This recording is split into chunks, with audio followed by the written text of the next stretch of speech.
क्या आपको लगता है कि नारद जी भगवान विष्णु को प्यासा रख सकते हैं और वह भी सालों तक? तो आइए सुनते हैं इसी से जुड़ी एक अनसुनी कथा। एक समय की बात है जब नारद जी को यह अभिमान हो गया कि उनसे बड़ा भगवान विष्णु का भक्त इस पूरी पृथ्वी पर नहीं है, और इस अभिमान के कारण उनका व्यवहार भी बदलने लगा। उनका यह अभिमान इतना बढ़ गया कि वह भगवान के गुणों के साथ साथ अपने सेवा कार्यों का भी गुणगान करने लगे।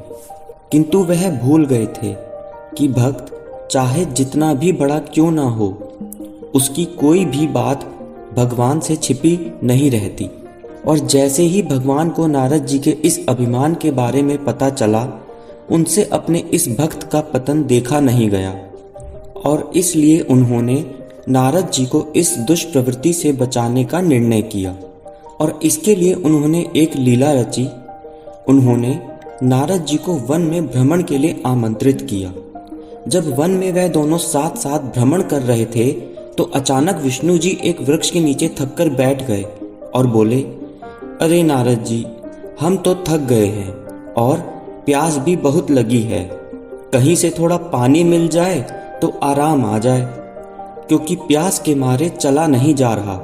यह सुनकर नारद जी तुरंत सतर्क हो गए और विचार करने लगे कि उनके होते भगवान भला प्यासे कैसे रह सकते हैं। और फिर वह बोले, हे भगवान, मैं अभी जल का प्रबंध करता हूँ, आप थोड़ी प्रतीक्षा करें। इसके बाद नारद जी जल की तलाश में तुरंत निकल पड़े, और दूसरी ओर भगवान विष्णु ने माया की देवी को आज्ञा दी कि वह नारद जी के कल्याण के लिए अपना प्रभाव शुरू करें। कुछ दूर चलने के बाद नारद जी को एक गांव दिखाई दिया, और उस गांव के बाहर एक कुआं था। उस कुएं पर बहुत सी युवा स्त्रियां और कन्याएं पानी भर रही थीं। उनमें से एक कन्या को जब नारद जी ने देखा तो उसे वह देखते ही रह गए, और इस बीच वह भूल ही गए कि उन्हें भगवान के लिए पानी लेकर जाना है। और वह कन्या भी नारद जी की भावना समझ गई और जल्दी से अपना घड़ा भरकर अपने घर की ओर भागी। कन्या तो अपने घर में चली गई, लेकिन नारद जी घर के बाहर ही रह गए और बाहर से ही नारायण नारायण का अलग जगाने लगे। भगवान नारायण का नाम सुनकर उस घर का स्वामी बाहर आया, और उसने नारद जी को देखते ही पहचान लिया और तुरंत नारद जी को प्रणाम करके विनम्रता पूर्वक घर के अंदर ले गया और उनके हाथ पांव धुलवाए और अपने सामर्थ्य अनुसार उनका अतिथि सत्कार किया। और इसके बाद उसने नारद जी से अपने लायक सेवा के लिए आग्रह किया।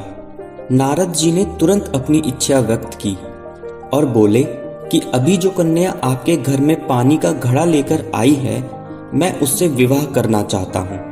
यह सुनकर वह गृह स्वामी चकित रह गया और प्रसन्न भी हुआ कि उसकी बेटी से एक महान योगी विवाह करना चाहते हैं। उसने तुरंत स्वीकृति देकर नारद जी को अपने घर में रुकने को कहा।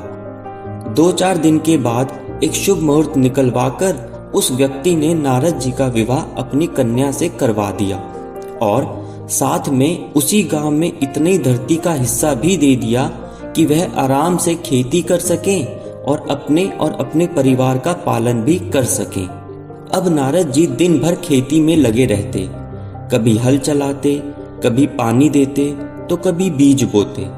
और जैसे जैसे फसल बड़ी होती, उनकी प्रसन्नता भी बढ़ती जाती, और दूसरी ओर उनकी वीणा एक खूंटी पर टंगी रहती। अपनी पत्नी और घर की जिम्मेदारी में वह भगवान नारायण को भूल ही गए थे। अब हर वर्ष फसलें पकती और उन्हें काटने के बाद उनका कोटरा भी भर जाता। नारद जी अब गांव के संपन्न किसान माने जाने लगे, और इसी के साथ साथ उनकी गृहस्थी भी बढ़ गई। 3-4 पुत्र पुत्रियां भी हो गए, और अब उन्हें अपने इस व्यस्त जीवन से थोड़ी भी फुर्सत नहीं मिल पाती थी। बच्चों की पढ़ाई, लालन पालन और खेती में ही उनका पूरा दिन निकल जाता था। काफी समय ऐसे ही बीत गया, और एक दिन गांव में बहुत तेज बारिश हुई, और बहुत दिनों तक यह बारिश रुकी नहीं। इस मूसलाधार वर्षा के कारण गांव के पास वाली नदी में भी बाढ़ आ गई। बादलों के गरजने से, बिजली के कड़कने से और चारों ओर पानी पानी होने से सभी गांववासी हद से ज्यादा डर गए थे। सभी कच्चे पक्के मकान ढहने लगे। लोगों के घर का सामान भी पानी में बह गया। पशु भी डूबने लगे और लोग भी डूबकर मरने लगे। चारों ओर त्राही त्राही मच गई। अब नारद जी भी क्या करते। उन्होंने भी घर का बचा हुआ कीमती सामान एक गठरी में बांधा और अपनी पत्नी और बच्चों के साथ पानी में से होते हुए गांव के बाहर की ओर चल दिए। नारद जी की बगल में गठरी थी। एक हाथ से अपनी पत्नी का हाथ पकड़े हुए थे और दूसरे हाथ से अपने एक बच्चे का हाथ पकड़े हुए थे और उनकी पत्नी ने भी एक बच्चे को गोद में ले रखा था। पानी का बहाव इतना तेज था कि पता ही नहीं चल रहा था कि कहाँ टीला है और कहाँ गड्ढा। और अचानक नारद जी को ठोकर लगी और उनकी बगल से गठरी निकलकर बह गई। नारद जी दोनों हाथ व्यस्त होने के कारण गठरी को देखते ही रह गए और मन मारकर सोचने लगे कि धन तो फिर कमा लेंगे। और इतनी देर में उनकी पत्नी का पैर भी एक गड्ढे में गिर गया और जो बच्चा उन्होंने पकड़ा हुआ था वह भी हाथ से छूटकर पानी में बह गया। यह देखकर उनकी पत्नी बहुत रोई, लेकिन अब कुछ नहीं हो सकता था। इसके बाद बाकी दो बच्चे भी पानी में बह गए और नारद जी और उनकी पत्नी चाह के भी कुछ नहीं कर पाए। दोनों पति पत्नी बहुत दुखी हुए और रोते कलपते एक दूसरे को दिलासा देते हुए कोई ऊंचा टीला ढूंढने लगे। और इस प्रयास में आगे चलकर वह दोनों भी एक गड्ढे में गिर गए। बहुत प्रयास के बाद नारद जी तो बाहर निकल आए, लेकिन उनकी पत्नी का कुछ पता नहीं चला। नारद जी ने अपनी पत्नी को बहुत दूर तक ढूंढा, लेकिन सब व्यर्थ रहा। नारद जी इस दुख में रोने पीटने लगे। अपनी पत्नी और बच्चों की याद में उनका हृदय फटा जा रहा था। उनकी बसी बसाई गृहस्थी भी उजड़ गई थी। उनको समझ नहीं आ रहा था कि इन सब के लिए वह किसे कोसें, अपने भाग्य को या भगवान को।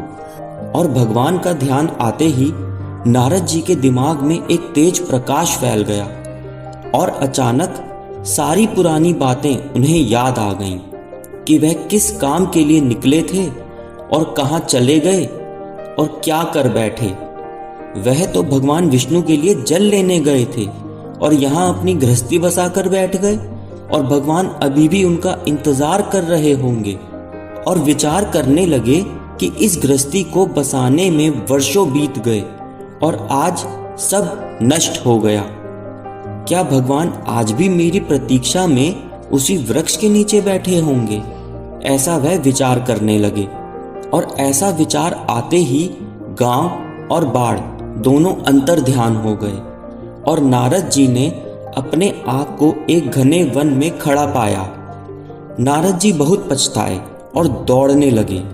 कुछ दूर दौड़ने के बाद उन्होंने देखा कि भगवान उसी वृक्ष के नीचे लेटे थे। नारद जी को देखते ही भगवान उठकर बैठ गए और पूछने लगे कि अरे नारद जी, कहाँ रह गए थे? बड़ी देर लगा दी, मेरे लिए पानी लाए या नहीं? नारद जी भगवान के चरण पकड़कर फूट फूट कर रोने लगे और एक शब्द भी अपने मुंह से नहीं निकाला। भगवान विष्णु मुस्कुराए और बोले, तुम अभी तो गए थे, तुम्हें कुछ अधिक देर नहीं हुई है। लेकिन नारद जी जानते थे कि वर्षों बीत गए हैं और अब उनकी समझ में आया कि यह सब भगवान की ही माया थी और यह माया भगवान ने उनके अभिमान को तोड़ने के लिए रची थी। उन्हें समझ में आ गया था कि यह उनका घमंड था कि उनसे बढ़कर त्रिलोक में दूसरा कोई भक्त नहीं है। लेकिन एक स्त्री को देखने भर से वह भगवान को भूल गए और अपने इस पछतावे में आंसू बहाने के बाद वह पुनः सरलता और विनय के साथ भगवान विष्णु के गुण गाने लगे। इस कथा को सुनने के लिए आप सबका बहुत बहुत धन्यवाद। यदि आपको यह कथा अच्छी लगी हो तो हमारे चैनल को सब्सक्राइब ज़रूर करें और इस वीडियो को लाइक और शेयर भी करें।